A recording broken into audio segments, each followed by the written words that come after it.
The Byzantine Empire lasted for over 1,000 years, and it did not survive that long by being kind. Every emperor who died peacefully in bed was the exception. The rule was poison, exile, mutilation, and the constant whisper of the next conspiracy forming in the hall just outside the throne room. These are the 10 most brutal betrayals in Byzantine history. Number 10. Justinian and the Nika riots. In 532, 2 rival chariot racing gangs united against Emperor Justinian and nearly burned Constantinople to the ground. 30,000 people died. The city was in flames, and Justinian was preparing to flee when his Empress Theodora told him that a man who dies as an emperor is worth more than one who lives as a fugitive. He stayed. His general Belisarius sealed the rioters inside the hippodrome and killed them all. The city was saved. The empire continued. The men who organized the rebellion were not given the chance to explain themselves. Number 9. The blinding of Basil the Chamberlain. In the court of Emperor Theophilos, no position was more trusted than the imperial chamberlain. Basil held that position, and he used it to accumulate influence that made the emperor uncomfortable. Theophilos did not arrest him or exile him. He invited Basil to a private audience, had him seized by guards, and ordered both eyes removed. Basil survived the procedure. He was kept alive at court as a visible reminder of what happened to men who became too powerful. He served the same emperor who blinded him for 11 more years. Number 8. The murder of Emperor Maurice. When the general Phocas led a mutiny in 602, he did not just remove Maurice from the throne. He assembled Maurice and his sons, executed the sons one at a time in front of their father, then killed Maurice last. The bodies were thrown into the sea. Phocas ruled for 8 years as an emperor with no experience governing, no legitimate claim, and no idea that he was creating the chaos he would eventually die inside. Number 7. Empress Irene and her son. Constantine VI was the rightful emperor of Byzantium. His mother Irene was his co-regent. When he tried to rule independently, she built a palace faction against him, had him seized by men loyal to her, and ordered him blinded so severely that his survival was not expected. He survived. He spent the rest of his life imprisoned while she took his throne, his title, and the masculine form of that title. She called herself Basileus. 5 years later, her own court removed her and sent her to die on an island in the Aegean. Number 6. The fall of Andronikos I. Andronikos Komnenos took the throne in 1182 by orchestrating a massacre of the Latin population of Constantinople. He was 70 years old when the city finally turned on him.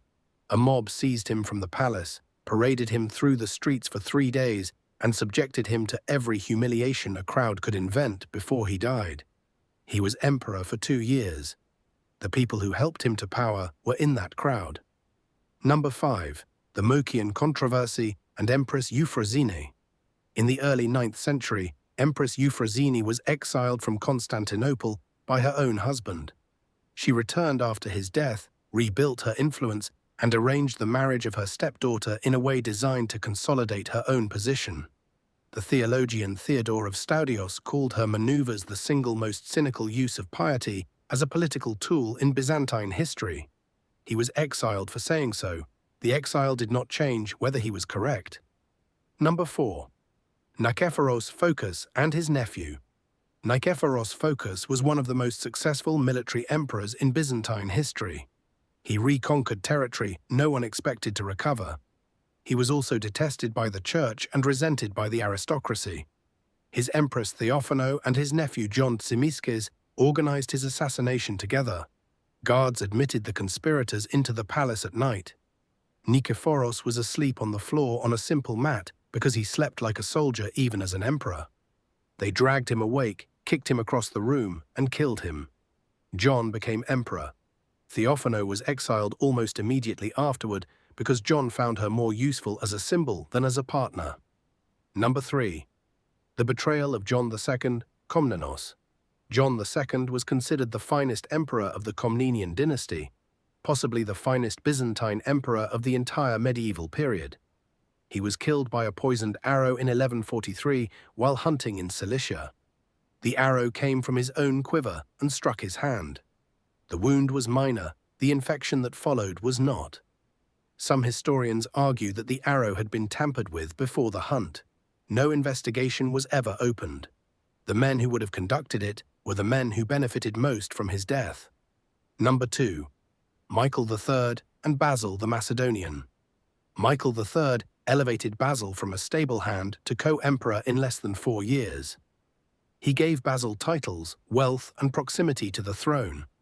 In 867, Basil organized the assassination of Michael in his own bedchamber. The murder was committed while Michael slept. Basil became sole emperor, founded the Macedonian dynasty, and is remembered as one of Byzantium's greatest rulers. The man he killed is remembered mostly as the reason Basil exists in the historical record at all. Number 1. The Fourth Crusade and the sack of Constantinople. In 1204, the Crusaders, who were supposed to be fighting for Christendom, turned on the Christian city that had housed them, funded them, and allied with them. 3 days of systematic looting stripped Constantinople of treasures that had accumulated over 9 centuries. The Great Library was destroyed. The Hagia Sophia was desecrated. A prostitute was placed on the Patriarch's throne as a joke. The Byzantine Empire did not end in 1204, but it never fully recovered from the men who claimed to be its allies. Every secret has a price. In Constantinople, the price was usually paid in full and in public, for everyone to see.